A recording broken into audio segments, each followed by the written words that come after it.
Am I the asshole family in shambles? My father passed in 2021 at the age of 92. I has willed his home along with all his assets. Quick backstory.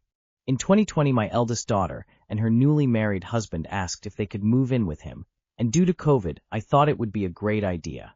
They can keep him company and save money as newlyweds. I would still cover all expenses. They didn't have to pay no rent, no utilities, nothing. Of course, they would just be responsible for their groceries. My father mostly bought groceries, and they did the cooking. Fast forward to 2025, and I asked them to please start covering the taxes, which is roughly $7,000 a year plus their utilities. They absolutely refuse and said they would not contribute 1 cent unless I sign the house over to them. They now have a newborn and say I'm the asshole. My husband and I have our own home in a different city, an 8-year-old, and would like to spend that money towards our home, vacations, and hobbies. I offered to put the house on the market and give them $250,000 to start new, but they also refuse. The current value of the house is estimated at $650,000 market value. Need advise. Your eldest daughter is a professional freeloader, and you are her easy victim. Not the asshole. Put the house on the market and give them 30 days notice to evict. They have financially abused you, and you're now departed dad enough. You offered them $600 a month in rent, and they said no. $600 a month won't even pay for one room where I am. Sell the house. Not the asshole. Eviction, followed by sale, no splitting of proceeds. Not the asshole. I don't understand why your spoiled adult daughter and her husband can't afford to provide themselves shelter. Taxes and utilities would put their rent at far under market value and don't even cover your expenses for insuring and maintaining the house. Selling the house would certainly be reasonable, assuming nobody promised them they could live there forever. Their request that you sign the house over to them seems absurd on the face of it. Why you would give these deadbeats $250,000 under these circumstances is beyond me. Caution. If they do agree to pay you to live in your house, have them pay rent to you and document that very clearly in writing. But my understanding is that if they pay the property taxes, they might gain legal grounds for partial ownership. Not the asshole. Your daughter has no standing to refuse anything. Give them 60 days to move out, then sell the house. You already gave them 5 years to save money for a place of their own. I wouldn't put it on the market before they are out, and you have a chance to get it cleaned out. Talk to an attorney and start eviction procedures. They may get more reasonable when they have no other choice. Am I the asshole for not wanting my son to call my mother-in-law mama? Hi everyone. I, 29F, have been with my husband, 34M, for 9 years. My relationship with my MIL, let's call her Cornelia, has never been great. On the surface she's polite and diplomatic, but she has this way of making little digs at me, always subtle enough that outsiders wouldn't notice unless they knew me well. For example, she buys white chocolate as a gift for me, even though she knows that's my husband's favorite, not mine. It sounds small, but it's these kinds of constant little jabs that build up over the years. My husband and I now have a 2.5-year-old son. When he was born, Cornelia decided she wanted to be called Mako, short for Mama Cornelia, by him. I didn't love the idea, but I went along with it because I want my son to have a relationship with his grandmother. For context, when I was pregnant, she used to call my unborn baby things like cigarette, but which I found really hurtful.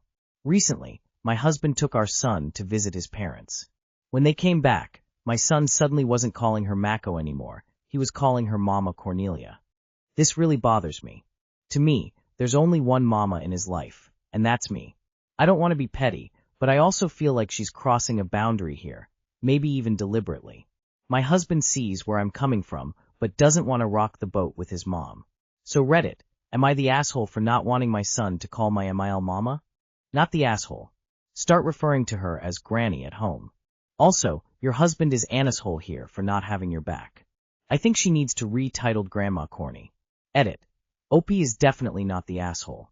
My own mother wanted to be called Mini Mom, because she's small in stature.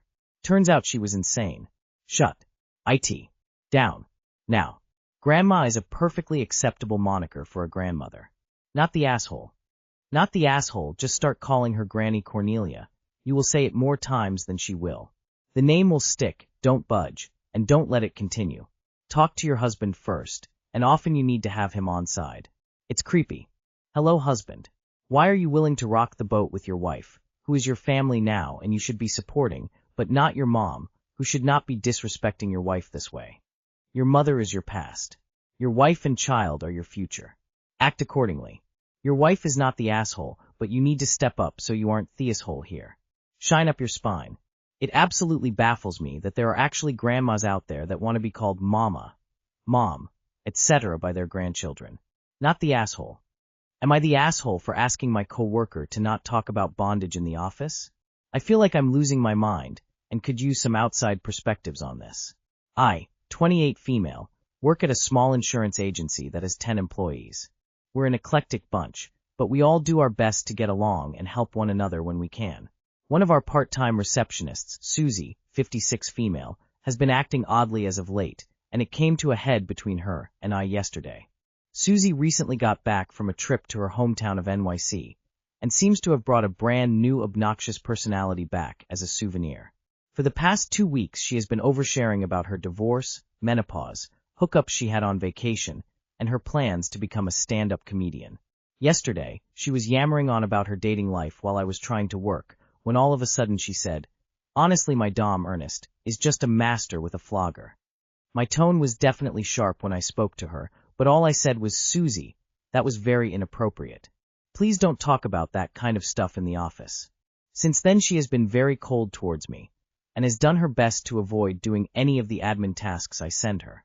I just received an email saying she has requested a meeting between the two of us and our supervisor about my hostile behavior. Please understand I'm not a prude, nor am I trying to shame her. I just don't think talking about BDSM in the workplace is appropriate.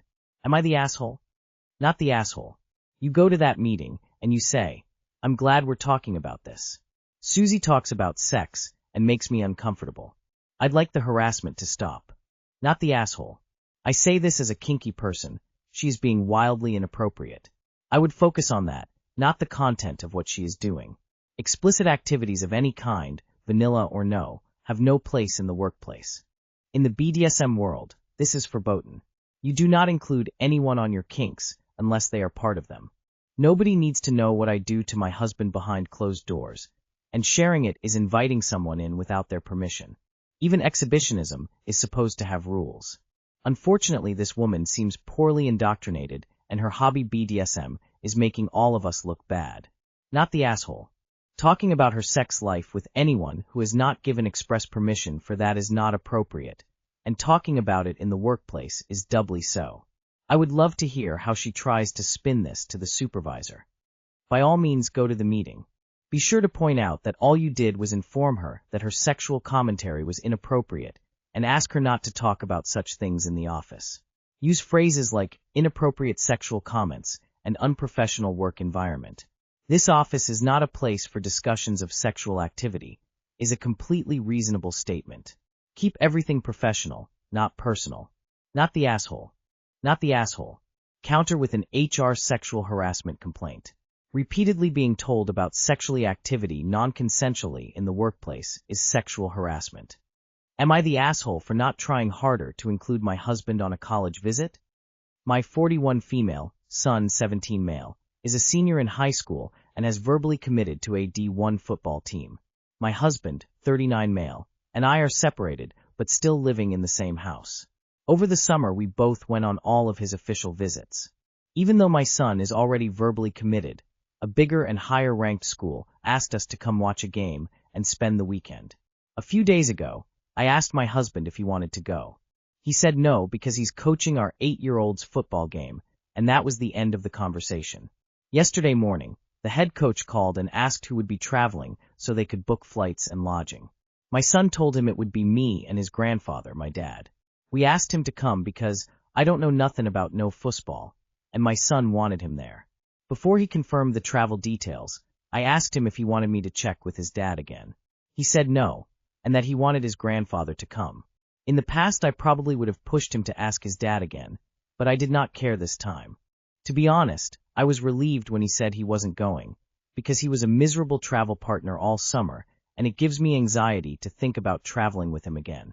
Last night, I texted my husband to ask if he could drop us at the airport, and he said, "What about me?" followed by some colorful language. I, not very nicely, reminded him that he said no, so we got into an argument. He says I should have asked him again, but I don't think it's my job to double-check. He has a habit of refusing things at first, and then changing his mind last minute, after he makes me beg him. Since we're separated, I don't feel like that's my responsibility anymore. I kind of wonder if I should have tried harder to include him since it's an important trip for our kid's future. So am I the asshole? Did I put my feelings before what's right? Should I have tried harder to get my husband to go? He is a grown man and he said no.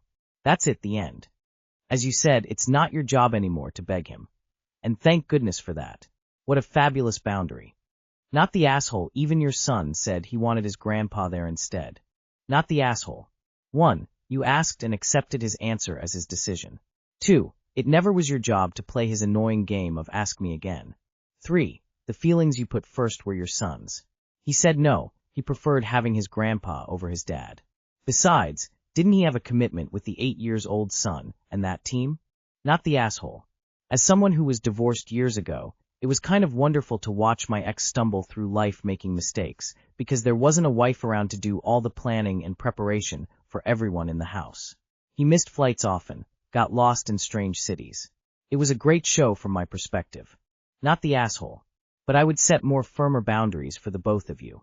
He, as I applaud you for saying, is not your responsibility anymore. I would recommend just booking an Uber. Leave him out of it. Grab your bags and leave, let him freak out about it. Your son is almost an adult and decided he didn't want his father there. He also said he had a prior commitment to your other child.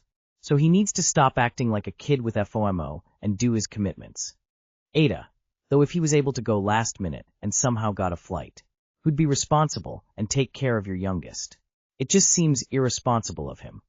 Not the asshole nice boundary you set there. He said no after you asked.